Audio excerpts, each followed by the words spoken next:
Good morning बच्चों।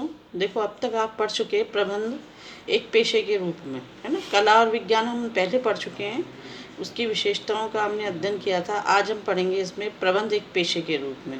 मैंने प्रबंध एक पेशे के रूप में यानी पेशे का क्या अभिप्राय है, इस पेशे से मतलब किसे कहते हैं पेशा, इसकी पहले मैं आपको कल जानकारी दे चुकी हूँ पेशे की, ठीक है ना।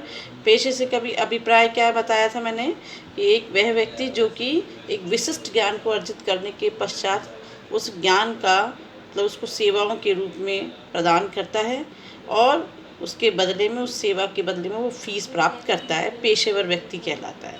और जो वो विशिष्ट ज्ञान के द्वारा सेवा देता है, वह सेवा उसकी क्या कहलाती है, पेशा कहलाती है। तो पेशा और पेशेवर व्यक्ति इनके बारे में मैंने आपको बताया था, ठीक है। इसमें अब अगर हम इसको कहें कि प्रबंध एक पेशा है, तो पेशे की जो विशेषताएं पहले हम उसको पढ़ें कि पेशे की क्या क्या विशेषताएं। अभिप्राय तो आप पढ़ चुके, पेशे की क्या विशेषताएं हैं इसके बारे में हम पढ़ें और फिर उसके बाद में देखें कि पेशे में की जो विशेषताएं हैं क्या वो प्रबंध में शामिल हैं या नहीं है। यदि ये विशेषताएं पेशे में शामिल हैं तो प्रबंध एक पेशा है, अन्यथा प्रबंध पेशा नहीं है। तो पहली बात हम करें पेशे की क्या क्या विशेषताएं हैं। पेशे की पहली विशेषता है भली भांति परिभाषित ज्ञान का समूह है। यानी जो पेशा है वो क्या है, पहले से ही तैयार एक ज्ञान का समूह है। जैसे एक मैंने आपको यहाँ उदाहरण दिया था कि एक जो चिकित्सक होता है यानी एक डॉक्टर होता है या एक वकील होता है या एक चार्टर्ड अकाउंटेंट होते हैं, इनका पहले से ही एक जो है सिलेबस तैयार होता है, उस सिलेबस का वो अध्ययन करते हैं और उसके पश्चात वो एक पेशेवर व्यक्ति बनकर तैयार होते हैं।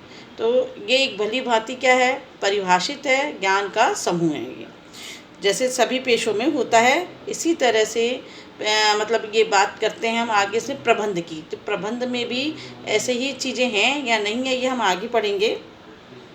तो यहाँ शिक्षा अर्जित करके एक व्यक्ति पेशेवर व्यक्ति बन जाता है। दूसरी विशेषता आती है अवरोधित प्रवेश है। इसमें अवरोधित प्रवेश का अभिप्राय ये हो गया कि जो पेशेवर व्यक्ति होता है जब किसी पेशे का अध्ययन करता है, मतलब उस पेशे में पढ़ाई करता है, उसका अध्ययन करता है, तो उसके लिए उसको पहले, जैसे कि एक डॉक्टर को एंट्रेंस एग्ज़ाम की एग्ज़ाम देता है और उसके पास करने के बाद उसको प्रवेश परीक्षा के बाद उसको उस कॉलेज में एडमिशन मिलता है। इसी तरह हम अकाउंटेंट, चार्टर्ड अकाउंटेंट की बात करें तो वो भी ऐसे प्रवेश परीक्षा देता है।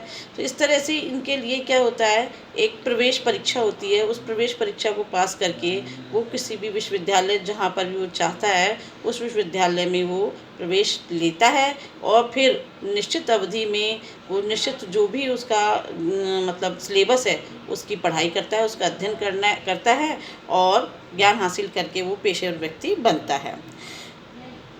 इसमें आपको जैसे दिया गया है कि पेशे में प्रवेश परीक्षा अथवा शैक्षणिक योग्यता के द्वारा सीमित होता है। उदाहरण के लिए भारत में यदि किसी को चार्टर्ड अकाउंटेंट बनना है तो उसे भारतीय चार्टर्ड अकाउंटेंट संस्थान द्वारा आयोजित की जाने वाली एक विशेष परीक्षा को पास करना होता है। इसलिए इसको क्या कहा गया है, अवरोधित प्रवेश कहा गया है। नेक्स्ट इसकी विशेषता आती है पेशे की, वो है पेशागत परिषद।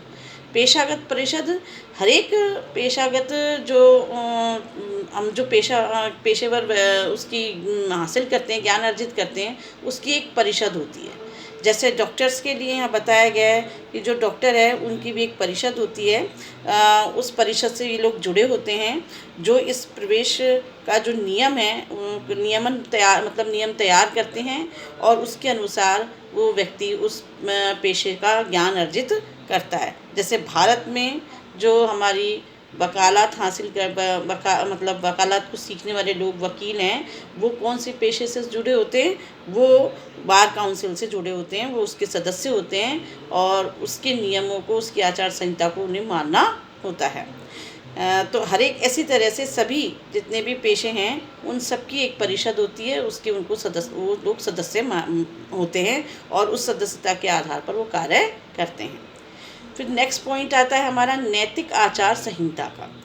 सभी जो पेशे होते हैं उनमें नैतिक आचार संहिता होती है और ये सब व्यक्ति उन नैतिक आचार संहिताओं से बंधे हुए होते हैं। यदि वो उनका विरोध करते हैं या उसके अगेंस्ट जाकर के कार्य करते हैं तो इनकी ये प्रैक्टिस रद्द कर दी जाती है।